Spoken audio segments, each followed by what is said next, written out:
Hello and welcome back to Lifestyle Today. It's been a while, but we're still here because life in style is lifestyle. Lifestyle Today is about fashion, food, travel, health, and trends. I'm Deborah Edwards, and today we wig out over lace fronts. Take a trip to New York to find out more about popular Jamaican restaurant Omars Kitchen. Then we head to Paris for Fashion Week. We have a few more surprises, so stick around. After such a long time away, we decided we'd spice it up for our grand return. To create our new space, we teamed up with local event decor company MStyle XP. The trick was to make the space beautiful and multifunctional. Here's how it all went down.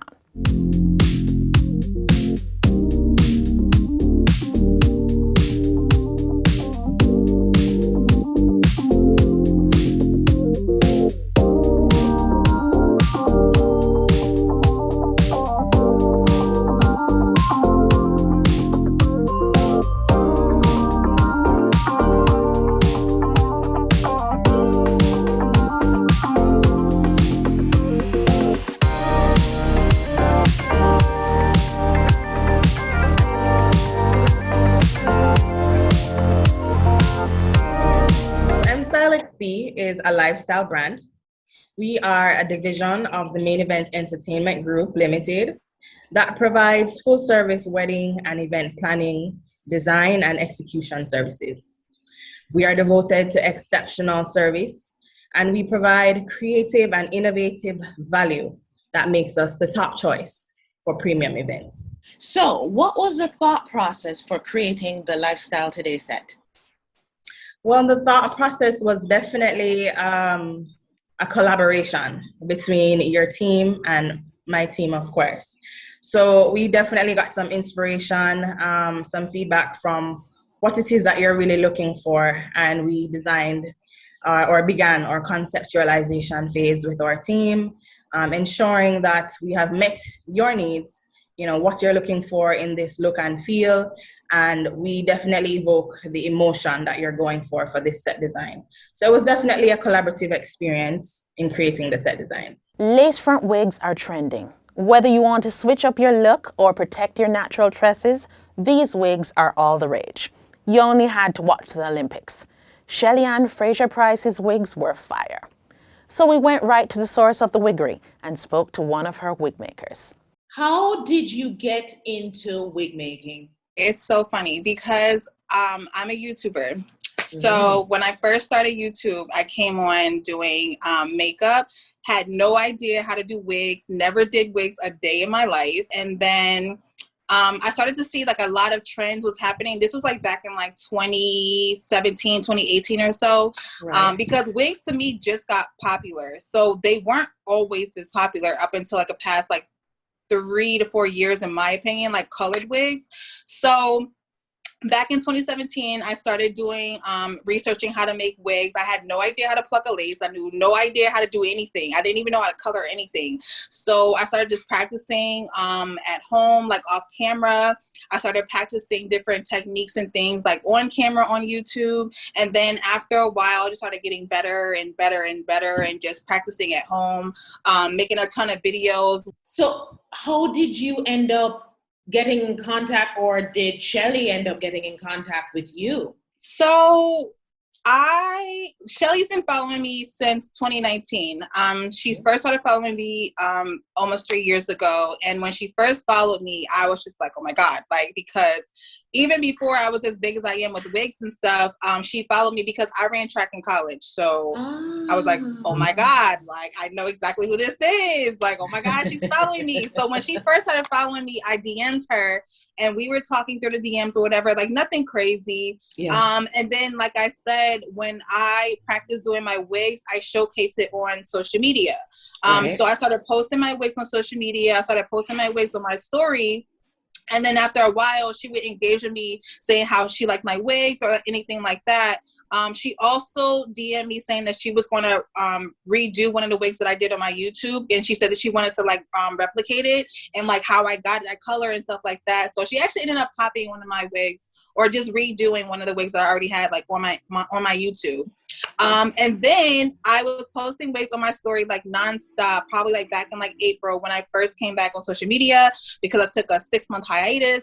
And then I came back, I was just like going crazy, like making a ton of wigs, posting it on my story. And then she reached out and was like, hey, make my wig for the Olympics. And I was like, what? Okay. How does one ensure that wigs don't fall off when you're blazing down the track? How does that work, Laura? So Shelly actually asked me to make her wig glueless. I said yes.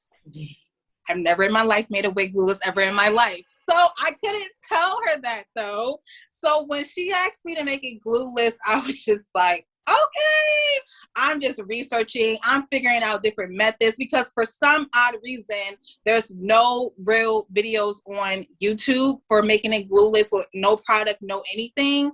So I'm like, okay, I got an elastic band. That's what we held her wig down with, was an elastic band. And I had to make it to basically fit like her head. Not only fit her head, but I had to attach it to the lace to get it pretty tight on her head. So like when she's running, it's not moving anywhere. Like this wig I'm wearing right now is glueless. I'm not gonna like take it off, on camera. No, that's okay. Yeah, no.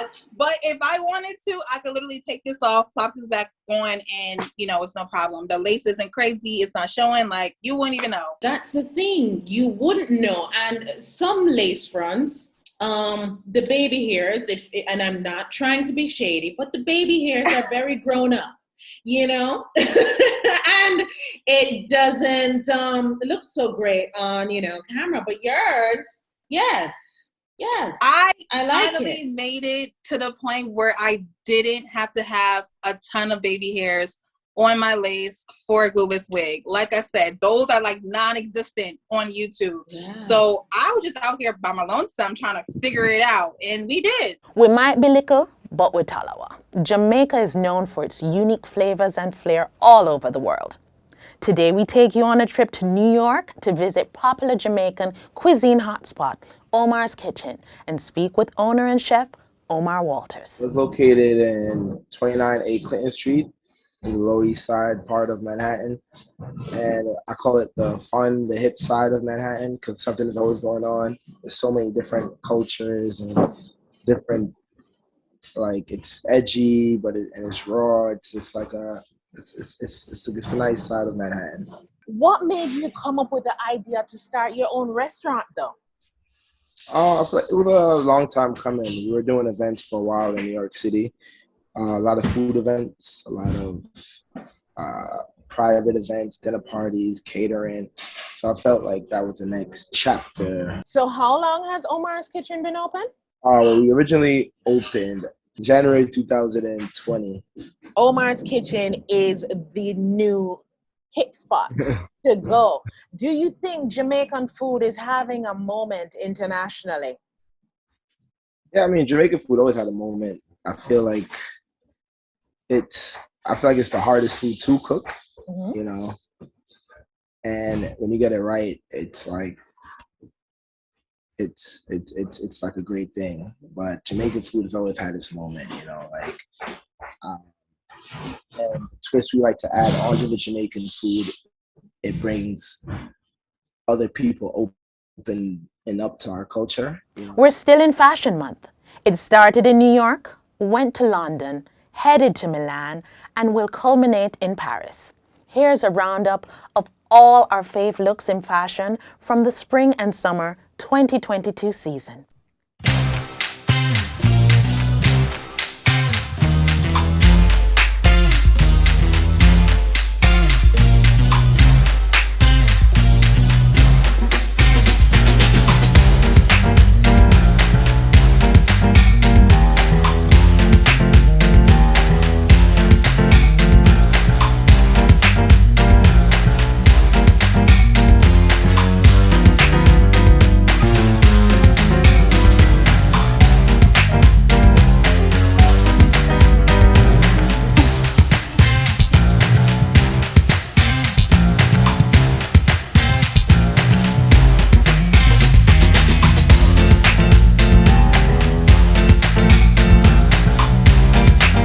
And that's all the time we have for this episode of Lifestyle Today.